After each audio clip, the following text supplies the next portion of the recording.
Fine student, तो आज class में हम लोग देखेंगे कि बाकू डिक्लेरेशन COP29 का आखिर फाइनल डिसीजन क्या आया।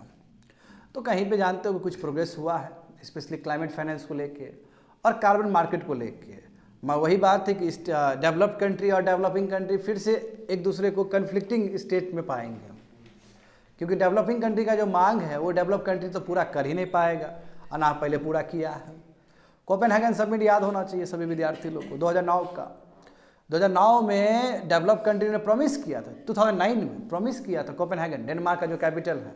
तो वहाँ पे जब मीटिंग हुआ था कॉप में भूल रहा हूँ, मगर 2009 में जब मीटिंग हुआ था तो उस समय ये बात रखा गया था कि डेवलप कंट्री 2020 से लेके 2025 तक प्रत्येक साल क्या करेगी, $100 बिलियन का राशि प्रदान करेगी क्लाइमेट चेंज से लड़ने के लिए डेवलपिंग कंट्री को। मगर रियलिटी में क्या हुआ 5 साल में, क्योंकि जानते हो कि अब 25 तो आने ही वाला है, ये 4-5 साल में मात्र एक ही साल रहा बच्चे लोग, 2022, जहाँ पे ये $100 बिलियन का जो प्रॉमिस किया था वो पूरा हुआ। मैं इस पे भी विवाद है, इस पे बहुत अच्छा, इस पे भी विवाद है। विवाद क्या है कि अधिकतर जो पैसा दिया गया वो लोन के फॉर्म में दिया गया।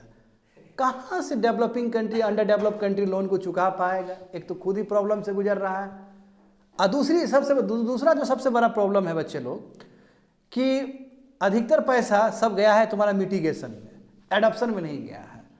एडॉप्शन में तो होना चाहिए उतना ही, मिटिगेशन के लिए बस रिन्यूएबल एनर्जी लगाने के लिए गया है। भाई एडॉप्शन का भी तो होना चाहिए, जो क्लाइमेट चेंज को लेके जो इम्पैक्ट हो रहा उसको कैसे रेजिलिएंट बनाए, उसको इंफ्रास्ट्रक्चर को कैसे बेटर करे। तो ये दो बहुत बड़ा सीरियस प्रॉब्लम है, समझ गए ना ये वाला। तो देखो यहाँ पे समझो, ये GS paper 3 ecology and environment समझते हैं बच्चे लोग। इंटरनेशनल फोरम भी कह सकते हो इसको, ठीक है, इंटरनेशनल फोरम भी कह सकते हो। GS पेपर 2 को भी लिंक कर सकते हो, पॉलिटी से भी लिंक कर सकते हो। पॉलिटी का लास्ट का देखोगे GS पेपर 2 का, उसमें इंटरनेशनल फोरम, इंस्टीट्यूशन सब है, तो वहाँ पे भी ये आ सकता है सिलेबस। एनीवे यहाँ पे देखो अब क्या निर्णय लिया गया है। तो जो बाकू जो डिक्लेरेशन हुआ, बाकू नेगोशिएशन जो हुआ COP29, बाकू कहाँ पे, अजरबैजान कैपिटल है बाकू। तो यहाँ पे कहा गया ठीक है $100 बिलियन एनुअली था ना, तो उसको हम ट्रिपल कर दिए, जाओ क्या कर दिए, ट्रिपल। तो अब 2035 तक, 2035 तक प्रत्येक साल एनुअली बच्चे लोग, प्रत्येक साल डेवलप कंट्री कितना योगदान देगा डेवलपिंग कंट्री को, $300 बिलियन देगा। मगर डेवलपिंग कंट्री कितना बोल रहा था, डेवलपिंग कंट्री बोल रहा था कि नहीं नहीं बहुत कम हो गया, $1.3 ट्रिलियन का हमको राशि चाहिए पैसा एक्चुअली, समझे। जिस हिसाब से दुनिया तबाह हो गया है क्लाइमेट चेंज के वजह से, जिस हिसाब से डेवलप कंट्री ने जो थर्मल पावर प्लांट चलाया, जो इंडस्ट्री चलाया, पूरा दुनिया तबाह हो चुका है, तो उस हिसाब से पैसा चाहिए एक्चुअली। तो बात समझ गए ना, फर्स्ट ये हुआ बात कि ठीक है जो $100 बिलियन था उसको हम ट्रिपल कर दिए, 2035 तक हो जाएगा, समझ गया ना। हाँ, इन एडिशन क्या है कि चलो ये तो आगे आपका डेवलप कंट्री क्या देगा, डेवलपिंग कंट्री को देगा, समझ गया ना। एट द सेम टाइम ये भी है कि पब्लिक और प्राइवेट सोर्सेस, समझे, प्राइवेट और पब्लिक। आप कहोगे सर पब्लिक और प्राइवेट क्या है, जैसे वर्ल्ड बैंक से ले लिए तो पब्लिक इंस्टीट्यूशन, और वर्ल्ड बैंक यदि प्राइवेटली भी दिला दे तो वो तुम्हारा प्राइवेट सोर्सेस हो जाएगा।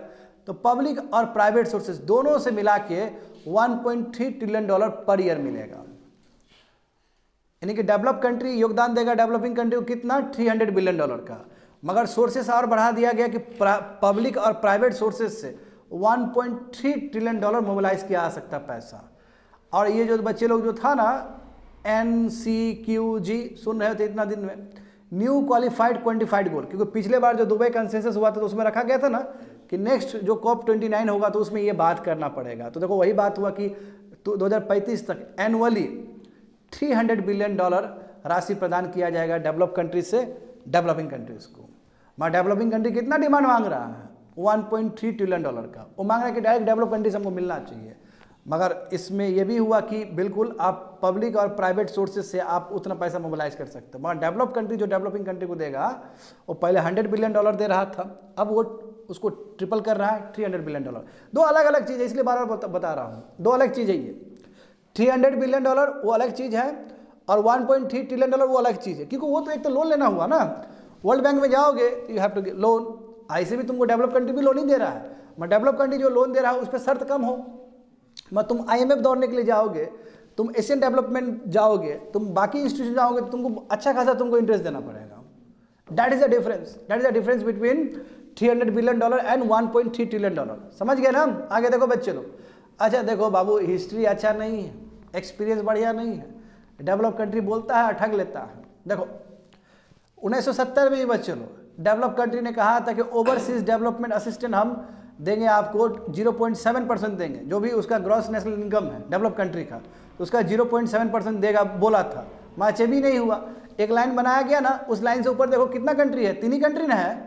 हाँ 3 ही कंट्री है जी, बस 3 ही कंट्री वो अचीव कर पाया, 3 ही कंट्री वो राशि प्रदान कर पाया था 1970 के बाद। क्योंकि 1970 में ये सब प्रॉमिस किया था डेवलप कंट्री सब कि हम 0.7% अपना जो भी इनकम होगा हम दे देंगे इस चीज़ के लिए। तो देखो रिकॉर्ड ही खराब है इन लोग का, 70 का भी। और दूसरा देखो 2020 का कमिटमेंट क्या था, ये 100 बिलियन है, ठीक है, मिलियन गलती से लिखा गया, वो बिलियन कर लो। 2020 में बोला गया 2020 के बाद देंगे, समझे ना हम। और उसके बाद देखो और भी सब चीज़ है, ये बोला गया ना कि 300 करना का, 25 कमिटमेंट बाद प्रत्येक साल कितना दिया जाएगा, 35 तक 300 बिलियन ऐसे करके बढ़ाया जाएगा। आगे देखो, चलो एक तो हमने देखा क्लाइमेट फाइनेंस को लेकर, NCQG को लेकर हुआ ना बात। हम कहें कि ये बुरा नहीं है, जो भी है बहुत अच्छा हुआ है, आखिर डेवलपिंग कंट्री को मिल रहा है ना $300 बिलियन। अब दूसरा देखते हैं कार्बन ट्रेडिंग। अच्छा कार्बन ट्रेडिंग के बारे में पूरी तरीके से कम्प्रिहेंसिव प्लान पेरिस एग्रीमेंट में ही आ गया था 2015 में। तो अभी जो भी बात कर रहे हैं तो कहीं ना कहीं उससे मिलता जुलता चीज़ है, इसलिए सेकंड पेज पेरिस एग्रीमेंट का ही पढ़ने जा रहे हो। खैर यहाँ पे देखो COP29 में ये फाइनलाइज हुआ कि क्या क्या रूल्स होगा कार्बन मार्केट क्रेडिट का। देखो बच्चे लोग कार्बन क्रेडिट समझते हो ना, जैसे मान लो कि एक इंडस्ट्री है, एक इंडस्ट्री में बोला गया कि आप इतना इतना कार्बन इमिट कर सकते हो। तो हमने क्या किया, उस इंडस्ट्री ने क्या किया, लेट से इंडस्ट्री को बोला गया कि आप 10 यूनिट तक, इधर देखो ध्यान दो, 10 यूनिट तक आप कार्बन इमिट कर सकते हो।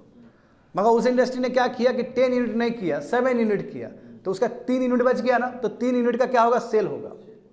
आज जाके तुम्हारा वो बेच देगा कहाँ पे, ऑस्ट्रेलिया में या USA में बेच देगा। तो USA वाला वो खरीद के ना अपना जो कारखाना उसमें 3 एक्स्ट्रा जला देगा वो। तो देखो कार्बन, इसी बोलते हैं कार्बन क्रेडिट मार्केट। समझ गए ना, समझ में आ रहा है ना कि यहाँ बचा लिए और बचा के वो पैसा से ट्रेड हो गया दूसरी जगह, और दूसरी जगह उसके पास सर्टिफिकेट है तो उसने एक्स्ट्रा जला लिया। यही तो होता है फायदा, यही तो होता है। जैसे मान लो कि हमने क्या किया, 13 कर दिया। जैसे हमको बोला गया था, हमारे किसी एक इंडस्ट्री को बोला गया था कि आप 10 यूनिट तक करो, तो मगर हमारा 13 यूनिट, एक उस इंडस्ट्री ने 13 यूनिट जला दिया, 3 यूनिट एक्स्ट्रा जलाया ना। जब उसको पूछने के लिए आ गया तुम 3 यूनिट क्यों जलाया, तो बोला कोई बात नहीं, हम 3 यूनिट खरीद लिए थे यूनाइटेड स्टेट्स के इंडस्ट्रीज से। क्योंकि आखिर दुनिया तो एक ही है ना, चाहे तुम इधर जलाओ चाहे उधर जलाओ, दुनिया में सब सफर करेगा उस चीज़ को। तो वही चीज़ है तुम्हारा क्या है, ग्लोबल कार्बन मार्केट है। तो देखो यहाँ पे वही बात कहा गया है कि COP29 फाइनलाइज हुआ कि किस तरह का रूल्स होना चाहिए ग्लोबल कार्बन मार्केट का, कैसे बाय और सेल हो। इसमें कंपनी टू कंपनी भी है, कंट्री टू कंट्री भी है, और कंट्री टू कंपनी भी है। समझ गए ना, दोनों तरीके से है इसमें। एंड इसमें यह भी बात कहा गया कि आने वाले समय में ना centralise United Nations trading system होगा नेक्स्ट ईयर से, जो कि पेरिस एग्रीमेंट में भी बोला गया था कि सेंट्रल वर्ल्ड के लिए, जैसे यूनाइटेड नेशंस है ना, तो वर्ल्ड के लिए एक बॉडी बनेगा। क्योंकि देखो अभी दिक्कत पता है क्या है, डेवलपिंग कंट्री पे भरोसा नहीं करता है डेवलप कंट्री सब, क्योंकि बहुत चलाक है डेवलपिंग कंट्री। डेवलपिंग कंट्री क्या करता है, झूठ मूठ का आंकड़ा ऊपर नीचे करके और कार्बन क्रेडिट बेच रहा है। क्योंकि यहाँ का डेटा, डेवलपिंग कंट्री का जो डेटा है वो उस पर डाउट रहता है हमेशा उन लोग को। जब यूनाइटेड नेशन ट्रेडिंग सिस्टम बन जाएगा तो उसमें जो ऑथेंटिकेट ज़्यादा हो जाएगा ना, वो बेटर हो जाएगा। तो इसलिए नेक्स्ट ईयर से 2025 कह सकते हो, 2025 में इस तरह का सिस्टम भी बनाया जाएगा। देखो कंपनी एंड कंट्रीज दोनों ही कर सकते हैं, कार्बन क्रेडिट में पार्टिसिपेट कर सकते हैं। समझ में आ गया ना।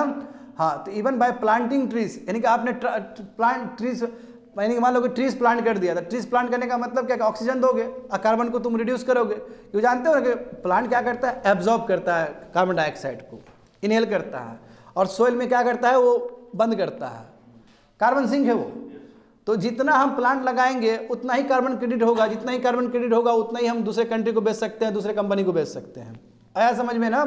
तो more details will be worked out how to, और भी आने वाले समय में होगा कैसे हम और बेटर तरीके से रजिस्टर करें। और जो ग्रीन वॉशिंग है, जो झूठ मूठ का जो दावा किया जाता है कि मेरा ग्रीन प्रोडक्ट है, मेरा ग्रीन प्रोडक्ट है, हमने ये जो सामान बनाया है इसमें कोई कार्बन इमिट नहीं किया, वो वाला जो सिस्टम है उसको खत्म किया जाएगा। क्योंकि अभी बहुत सारा सामान ऐसा बिक रहा है जो फालतू का सब ग्रीन वॉशिंग है। ग्रीन वॉशिंग मतलब क्या, झूठ मूठ का बोलना कि मेरा ग्रीन प्रोडक्ट है।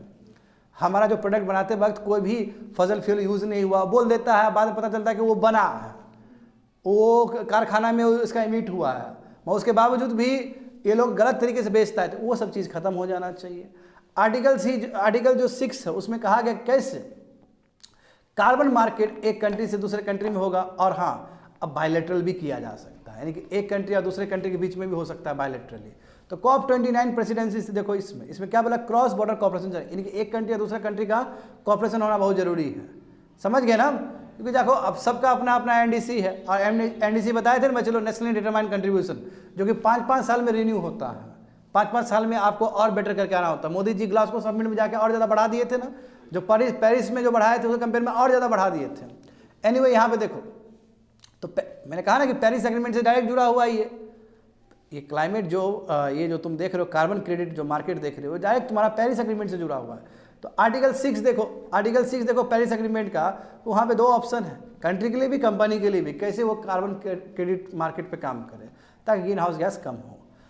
आर्टिकल 6.2 देखो, आर्टिकल 6 पॉइंट में क्या है कि there is a provision for 2 countries, कैसे वो बायलैटरल भी कर सकता है, कैसे अपना नियम कायदा बना सकते हैं, जैसे इंडिया और इधर लेट से US, ये दोनों भी अपना कार्बन क्रेडिट एक दूसरे को बेच सकता है, खरीद सकता है।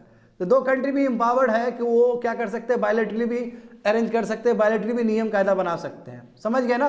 एट द सेम टाइम देखो, ये भी था ना, सेंट्रल इवेंट मैनेज सिस्टम होना चाहिए, जो कि इस बार बोला गया COP29 में कि अगले साल हम बना देंगे इस तरह का, क्योंकि यदि ये बन गया तो क्रेडिबिलिटी स्ट्रांग हो जाएगा पूरा वर्ल्ड का, क्योंकि प्रॉपर चेक करेगा। समझ गए ना? इवन विदाउट क्लैरिफिकेशन, हाँ देखो बिना क्लैरिफिकेशन का कुछ कंट्री देखो, जैसे जापान हो गया, इंडोनेशिया है, वो बायलैटरल अग्रीमेंट करना शुरू कर दिया। और इस सिलसिले में मैं कहना चाहूँगा कि थाईलैंड और स्विट्जरलैंड जब सबसे पहला कंट्री है जिन्होंने क्या किया, कार्बन क्रेडिट को लेकर सबसे पहला वर्क किया है। और यूनाइटेड नेशंस ने कहा है चलो 91 अग्रीमेंट हो चुका है 56 कंट्री के बीच में, 91 यानी कि बायलैटरल अरेंजमेंट हो चुका है, और they are already preparing the carbon credit known as, यानी कि ये लोग बहुत सारे कंट्री लोग ऑलरेडी प्रिपेयर कर चुके हैं। और उसमें फर्स्ट कौन है, थाईलैंड और स्विट्जरलैंड है। तो जो ऑलरेडी जो प्रिपेयर है कार्बन क्रेडिट, उसको क्या बोलते हैं, सुनो वहाँ पे काम आएगा, ये सब चीज़ पूछता है UPSC प्रीलिम्स में, इंटरनेशनली ट्रांसफरेबल मिटिगेशन आउटकम्स पूछेगा कि इंटरनेशनली ट्रांसफरेबल मिटिगेशन आउटकम्स क्या चीज़ है, क्या चीज़ से संबंधित है, बोलो क्लाइमेट चेंज, कार्बन क्रेडिट से संबंधित है, कार्बन मार्केट से संबंधित है, आया समझ में ना? तो बहुत सारे कंट्री ये ऑलरेडी डेवलप कर चुके हैं। तो ये तुम्हारा ये फैसला, ये तो भले ही पेरिस एग्रीमेंट का है, मगर ये चीज़ का यूज़ किया गया ना COP29 में। हाँ, तो ये इस तरह COP29 फाइनलाइज हुआ, खत्म हुआ। That's it, completed.